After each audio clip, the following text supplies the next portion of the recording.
Hello everyone and welcome to another Pyro gaming video.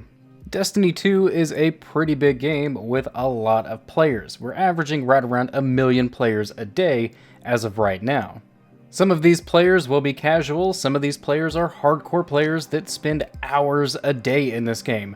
But even if you are one of those super hardcore players that plays this game like it's your job, there's a good chance that you don't know all of the game's secrets. For example, right now on your screen, show of hands, how many of you know how to get into theater mode in Destiny 2?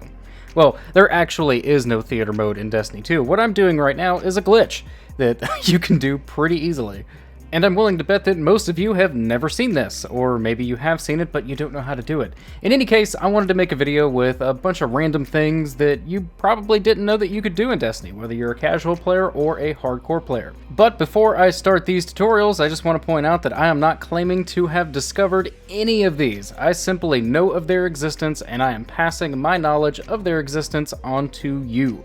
So now that we have that out of the way, let's go ahead and start the video. And I'm going to start with this one, since it's already on screen, how to get into quote-unquote theater mode, or the no-gun glitch. For starters, you can only do this, to my knowledge, with a Warlock using Chaos Reach or a Titan using Thunder Crash. And it is incredibly easy to get into the no-gun glitch. You simply activate one of those two supers, and then while that super is activated and going in the background, you just go into your menu and swap subclasses. Here's an example.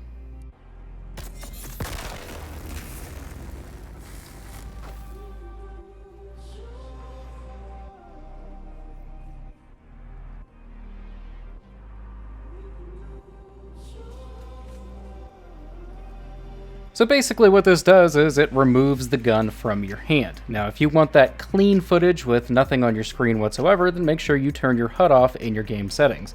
This effect will last until you either sprint, double jump, mantle, or swap weapons.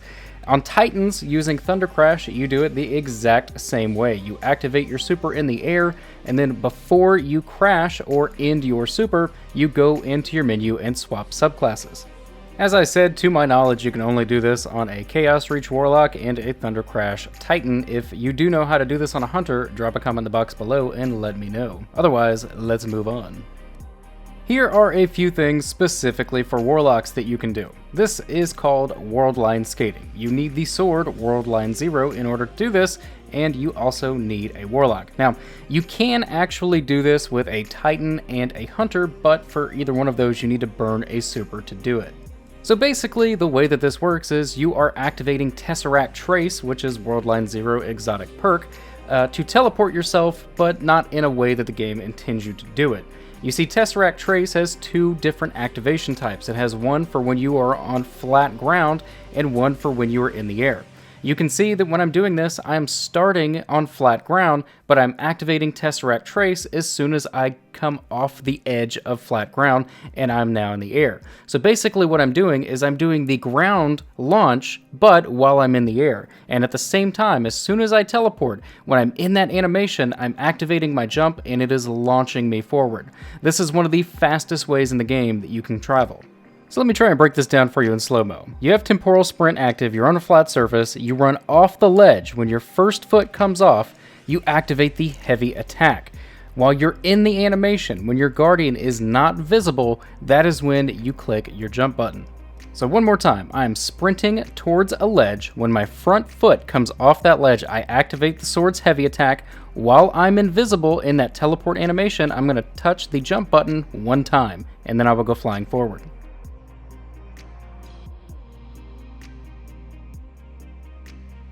Here's another really fast way for you Warlocks to travel. This method is called Relic Skating. For this one, you are going to need one of the ball-shaped relics. You find these in things like Scourge of the Past, and there's a couple of strikes that have charges that you need to pick up. This is another really fast way to get around. It's faster than a Sparrow, and again, only Warlocks can do this one, unfortunately, but it's super simple to do. Basically, all you're going to do is jump, melee jump. That quick, really fast, while you're in the melee animation is when you want to hit that second jump. It will launch you forward and you will fly for a little bit. It's super fun.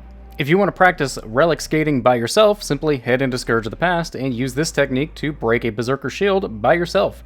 If you can slide right when that Berserker is doing his little bubble attack thing, I don't know what you would call it, the push will actually propel you behind the Berserker and give you access to his back shield, and then he will turn around on his own, letting you destroy the front shield. And if you're going to be in Scourge of the Past practicing relic skating and solo shield breaks, practice this really stupid thing too. If you time it just right as you're placing a rally banner right before that little circle fills all the way up, if you kill yourself with a grenade launcher, your Guardian will do a backflip and the rally banner will do a backflip with you. And you can actually place it and use it up in the air like this. It's really dumb. Here's another thing that you can do with a Well Warlock. So with a Well Warlock, you can charge your grenade and he just kind of holds it there. If you do this while you're jumping, it actually lets you just kind of float. Now, this is handy for a variety of reasons. Number one, it extends your jump and allows you to jump further. Number two, it allows you to get into some really weird places if you abuse this ability in some unusual ways. For example, if you were to get pushed by a phalanx shield while you have this grenade out and charging, it will just make you go flying like an actual asshole. If you are holding that grenade and charging it while, say, a big ogre boss is using his push attack, again, you can go flying. You can get into some places that you were never meant to be. I would definitely recommend trying this in Shattered Throne. So here's one that is not a glitch, an exploit. It's not any kind of bug or anything like that. This is something that's been in the game since day one that I just never see anybody do. Did you guys know that whenever Xur is in the EDZ, there's actually a fucking cave that takes you straight to him? Like, you don't need to go to the end of the Winding Cove and climb up the rocks on the back. You literally have a path that has been here since day one, straight to this man. And the last one that I'm going to show you for this video is one of my personal favorites, and that is a way that you can kill the knights that are immune without the buff. Yeah, they're completely immune. You can't damage them. What are you going to do? You need the buff to kill them, don't you? No, you fucking don't, guys. You can actually kill these things with no buff whatsoever, and it's super easy to do. All you're going to need is a colony grenade launcher, and you just want to get right up in that knight's face and shoot the grenade launcher into his chest or head at point blank range. You will take 0 damage from this, and it is really, really silly. So there you have it. Colony actually has a use in a raid. In Crown of Sorrow, it can kill the knights without having the buff applied to your character.